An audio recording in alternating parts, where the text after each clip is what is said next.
అదేంటో ఒక్కోసారి అనుకోకుండా అలా కుదిరిపోతూ ఉంటాయి కదా! నేను మార్నింగ్ లెగిసి అసలు ఏ వంట చేయాలో కూడా డిసైడ్ అవ్వలేదు. కానీ మధ్యాహ్నం అయ్యేసరికి మా విహాన్‌కి ఇష్టమైన వంటలన్నీ చేసేసాను. ఇంతకీ ఏమేం చేశాను అనుకుంటున్నారా? ఏం కాదండి. ఫస్ట్ అయితే మా విహాన్ కోసం ఆలు ఫ్రై చేద్దాం అనుకున్నాను. రసం పెడదాం అనుకున్నా.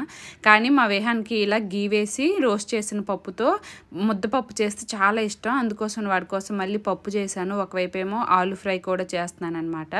ఇంతకీ మా ఇద్దరికి చెప్తున్నాను, ఇంతకీ మీ వారు ఎక్కడికెళ్లారు అనుకుంటున్నారా? మా వారు 1 మంత్ బయట డ్యూటీకి వెళ్ళారనమాట. ఈ 1 మంత్ మా కోసమే వంట చేసుకోవాలి.